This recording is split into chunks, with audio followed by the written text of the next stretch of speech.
পানী যি আমাৰ আগৰ যি আমাৰ নীলাম্বৰৰ যি খবৰ আছিলে এতিয়া অলপ তাৰ পৰৱৰ্তী পৰ্যায়ত আমি অলপ মানে তাৰ অলপ এটা আশাৰ ৰেঙনি দেখা পাইছোঁ। আমাৰ বিটিআৰ চৰকাৰৰ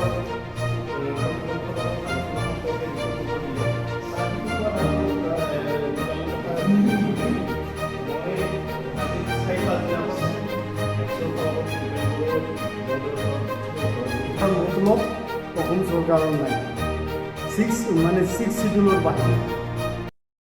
নমস্কাৰ, all BTR venture elementary teacher এছ'চিয়েশ্যনৰ তৰফৰ পৰা আমি ছ'চিয়েল মিডিয়াৰ জৰিয়তে প্ৰকাশ কৰিব বিচাৰিছোঁ, ইমান দিনে গভৰ্ণমেণ্ট আমাক যি প্ৰতাৰণা কৰিলে এইটো দুখজনক কথা, কিন্তু বৰ্তমান গভৰ্ণমেণ্টৰ যিটো অৱস্থা, গভৰ্ণমেণ্টৰ ভাষ্য অলপ ভাল হৈ আহিছে। ইয়াৰ ওপৰত আমি গভৰ্ণমেণ্টক ধন্যবাদ জ্ঞাপন কৰিছোঁ। 6.3 নম্বৰ ক্লজৰ ওপৰত যোৱা 23 তাৰিখে মাননীয় শিক্ষামন্ত্ৰী ৰমেশ পেগু ডাঙৰীয়াই বিটিআৰ চুক্তিৰ আধাৰত বিটিআৰ গভৰ্ণমেণ্টে প্ৰভিন্সিয়েলাইজ কৰিব বুলি বাতৰি কাকত প্ৰচাৰকবিলাকৰ সন্মুখত অৰ্থাৎ মিডিয়াৰ সন্মুখত সদৰি কৰিছে, তাক আমি ধন্যবাদ জ্ঞাপন কৰিছোঁ। প্ৰয়োজনীয় পুঁজিখিনি আমাৰ অসম চৰকাৰে বিটিআৰক দিব, এইখিনি কথাও স্পষ্টভাৱে কৈছে। প্ৰভিন্সিয়েলাইজ প্ৰক্ৰিয়াটো গোটেইখিনি আমাৰ বিটিআৰ চৰকাৰৰ হাতত বুলি আমি ছ'চিয়েল মিডিয়াৰ জৰিয়তে গম পাইছোঁ। তো আজি আমি এটা বৃহত্তৰ সিদ্ধান্ত গ্ৰহণ কৰিছোঁ।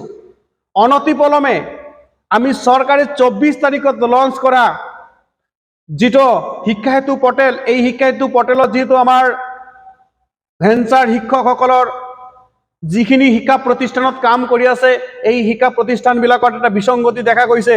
আমি যে শিক্ষা সেতুত ফৰ্ম ফিল আপ কৰিম, এনেকুৱা আমাৰ অপশ্যন নাই, তাত আনৰিকগনাইজ ভেঞ্চাৰ বুলি উল্লেখ আছে। যিহেতু আমাৰ মেক্সিমাম আমাৰ শিক্ষা প্ৰতিষ্ঠানসমূহ ৰিকগনাইজ, তো গতিকে এই শিক্ষা সেতুটো আমি সময়ৰ অভাৱত গভৰ্ণমেণ্টৰ লগত সঠিক যোগাযোগ ৰাখিব নোৱাৰাৰ কাৰণে আমি আপাততকালীন আমি ফিল আপ কৰি দিছোঁ। ইয়াৰ ওপৰত আজি আমি এইখন সভা আহ্বান কৰিছোঁ। এই সভাত আমি কেইবাটাও বৃহত্তৰ সিদ্ধান্ত গ্ৰহণ কৰিছোঁ। তাৰে ভিতৰত আমি শিক্ষা সেতুৰ ওপৰত অসম চৰকাৰৰ মুখ্যমন্ত্ৰী তথা শিক্ষামন্ত্ৰীৰ লগত সন্তাই সাক্ষাৎ কৰিম। সাক্ষাতৰ পিছত আমি শিক্ষা সেতু পৰ্টেলটোৰ আমাৰ বিসংগতি থকা বস্তুখিনি কমপ্লিটলি আমি সংশোধন কৰাৰ দাবী উত্থাপন কৰিম।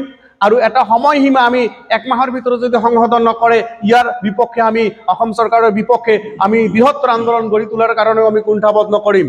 আৰু লগতে ইতিমধ্যে আমাৰ এটা সজাতীয় দলে মাননীয় প্ৰমোদ বড়ো ডাঙৰীয়াৰ লগত যিহেতু সাক্ষাৎ কৰিছিল, সেই সাক্ষাৎকাৰত আমাৰ প্ৰমোদ বড়ো ডাঙৰীয়াই আমাৰ মুখ্য উপদেষ্টা মাননীয় ললিত চন্দ্ৰ ব্ৰহ্মক যিহেতু প্ৰমোদ বড়ো ডাঙৰীয়াই কৈছিল অনতিপলমে বিটিআৰৰ শিক্ষা সঞ্চালকৰ দ্বাৰাই এখন বৰ্ধিত সভা আহ্বান কৰিব, যিটো সভা আমাৰ গভৰ্ণমেণ্ট পৰ্যায় হ'ব, য'ত আমাৰ শিক্ষা বিভাগৰ বিভাগীয় কৰ্তৃপক্ষ থাকিব, শিক্ষা সঞ্চালক থাকিব আৰু শিক্ষা সচিব থাকিব, আৰু প্ৰমোদ বড়ো ডাঙৰীয়াই নিজে এই সভাখন উপস্থিত থাকিব বুলি আমাৰ মুখ্য উপদেষ্টা ডাঙৰীয়াক কথা দিছিল।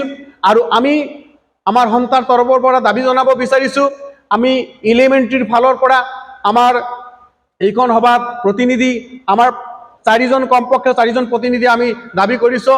হাইস্কুল সন্থাৰ পৰাও দাবী কৰিছোঁ 4জনকৈ, আৰু আমাৰ কলেজ সন্থাৰ পৰাও আমি প্ৰতিনিধি দাবী কৰিছোঁ। তো গতিকে এই সভাখন যেতিয়া বহিব, নিশ্চিতভাৱে যাতে আমি চৰকাৰী আমন্ত্ৰণ পাওঁ, চৰকাৰী আমন্ত্ৰণ যাতে আমাৰ হাতত আহে, আমি এইটোৰ কাৰণে অপেক্ষাকৃত। অহাকালি আমি ডিৰেক্টৰ ছাৰৰ লগত এইটো বিষয়ৰ ওপৰত আলোচনাত বহিম। আৰু এইখন সভাত আমাৰ অন্যতম বিটিআৰ চুক্তিৰ স্বাক্ষৰকাৰী তেতিয়াৰ মাননীয় প্ৰমোদ বড়ো ডাঙৰীয়া আপচুৰ তদানিয়ন্ত্ৰণ সভাপতি আছিল। গতিকে আপচুৰ সভাপতি সম্পাদকক এইখন সভাত আমি গভৰ্ণমেণ্ট আমন্ত্ৰণ বিচাৰিছোঁ, আৰু লগতে আমাৰ বড়ো সাহিত্য সভাৰ সভাপতি সম্পাদককো আমি এইখন সভাত আমন্ত্ৰণ বিচাৰিছোঁ।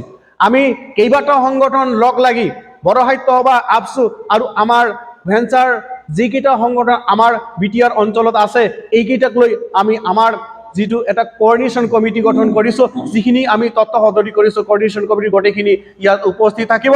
তো গতিকে মই অনুৰোধ কৰিছোঁ ছ'চিয়েল মিডিয়াৰ জৰিয়তে, যেতিয়া নেকি আমাৰ বিটিআৰ গভৰ্ণমেণ্টে সভাখন আহ্বান কৰিব এইখন সভা যাতে আমি গভৰ্ণমেণ্টৰ পৰা আমি আমন্ত্ৰণ পত্ৰ পাওঁ এইখিনি আজি আপোনালোকৰ ছ'চিয়েল মিডিয়াৰ জৰিয়তে আমি জনাব বিচাৰিছোঁ ধন্যবাদ